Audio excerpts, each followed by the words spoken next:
Bonjour les enfants, aujourd'hui le livre que je vais vous lire, c'est l'histoire de Solange la mésange.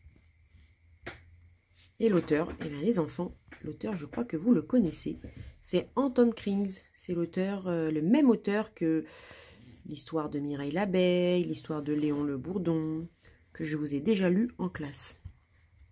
On y va.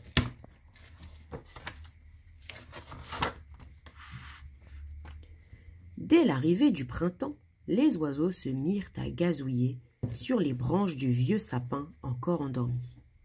Les moineaux, avec les sansonnets, furent les premiers à chanter. Puis apparurent le beau merle et sa merlette.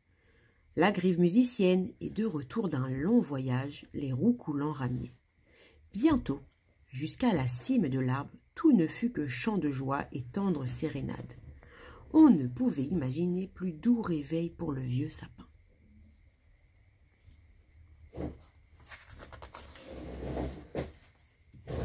Mais pour Solange la mésange, qui vivait là bien tranquillement dans sa petite maison de bois, il y avait de quoi déchanter. Entendre toujours les mêmes rengaines et voir les nids se construire hâtivement autour de chez elle la rendait de très mauvaise humeur. « Allez-vous-en, disparaissez ou je vous cloue le bec !» sifflait-elle furieuse. « J'ai besoin de calme pour pondre mes œufs !» Vous avez vu la petite maison de Solange?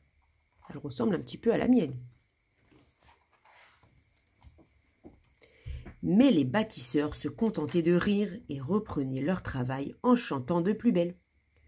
Quand les nids furent tapissés de mousse et garnis de duvet, les œufs ne tardèrent pas à venir et à éclore. « Pip, pip, pip, pip » firent-ils un beau matin.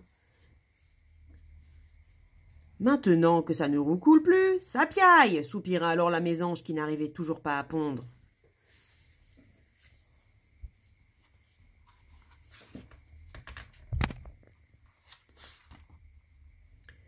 Je préfère encore l'hiver et ses misères à cette... Mais elle ne put terminer sa phrase, car à cet instant, quelque chose venait juste de tomber sur le pas de sa porte. Solange poussa un cri d'épouvante. Devant elle, une créature sans plumes la regardait fixement en ouvrant le bec.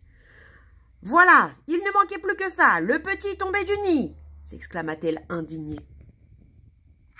Vous avez vu un petit oiseau qui est tombé de son nid?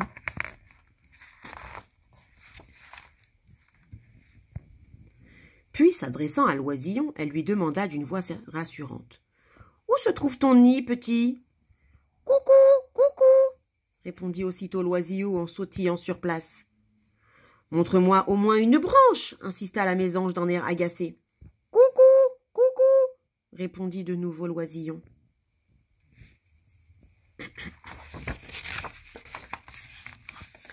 Et comme il répondait toujours la même chose, Solange commença à perdre patience. Elle attrapa alors fermement le petit par la queue et vola jusqu'au nid le plus proche, celui du merle. « Dites, il ne serait pas à vous par hasard, ce vilain coucou ?»« Quoi? À moi ?» s'exclama le merle courroucé. « Cette espèce de moucheron !»« Oui, à vous, cette espèce d'affreux moucheron déplumé !»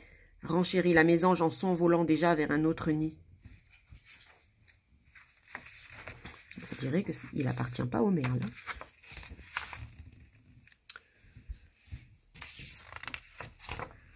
Comment pouvez-vous dormir si tranquillement, madame la grive? Votre petit vient de tomber. Volez vite à son secours. Que me chantes-tu là, vilaine mésange? S'écria la grive. Ne vois-tu pas que je couve encore mes œufs? Et elle se mit à siffler de toutes ses forces pour chasser l'effronté qui s'envola. Alors on dirait que ce n'est pas non plus l'oiseau de la grive. Solange se posa sur une branche où se balançait un gros ramier. « Où as-tu déniché ce volatile ?» lui demanda le pigeon d'un air de profond mépris. « Je voudrais bien le savoir, » répondit la mésange au désespoir. « Voilà une créature bien disgracieuse. »« En tout cas, disgracieuse ou pas, moi j'en ai assez, je rentre pondre mes œufs !» s'écria Solange. « Quant à toi, poursuivit-elle en se tournant furieusement vers l'oisillon, débrouille-toi !»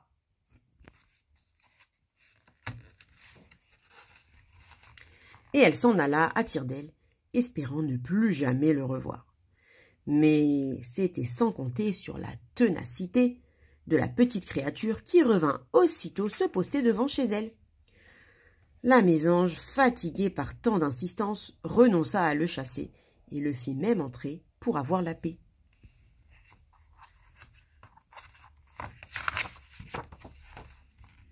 Hélas, la paix fut de courte durée, car à toute heure du jour et de la nuit, l'oisillon sautillait jusqu'à la fenêtre, l'ouvrait en grand et criait à tue-tête ses coucous retentissants. Alors, plus furieuse que jamais, Solange l'attrapa, et tandis que le pauvre faisait « Qui » d'une petite voix apeurée, elle l'emmena à travers le jardin pour s'en débarrasser dans une haie. Or, Benjamin le lutin, qui avait l'air de chercher quelque chose autour de chez lui, eut soudain, en les voyant passer, la mine réjouie de celui qui venait de trouver quelqu'un. « Ah ah, te voilà enfin, vilain coucou! Remonte vite dans la pendule et dépêche-toi de te remettre au travail. Je ne sais même pas si c'est l'heure du goûter ou de la sieste. » s'écria-t-il avant d'ajouter. « Seulement, pour jouer à cache-cache, il n'y a pas d'heure quand on est un petit oiseau. Pas vrai, madame la mésange ?»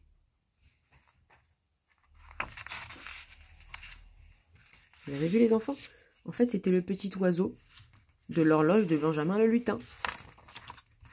Mais Solange n'était plus là pour l'écouter. Je crois bien qu'elle avait déjà assez perdu de temps comme ça. Et elle volait vers son vieux sapin pour y pondre des œufs. Et cette année, elle en eut 12. Et voilà, l'histoire de Solange la mésange est terminée, les enfants. Alors, je vous l'ai raconté parce que dans cette histoire, déjà, on nous parle du printemps et des petits oiseaux, comme je vous ai montré la dernière fois dans mon jardin. Et il y a même une petite maison qui ressemble beaucoup à la mienne. Alors, je vais en profiter aussi pour dire merci à Aaron Cohen qui m'a prêté ce livre pour que je vous le raconte. Et voilà les enfants, à bientôt!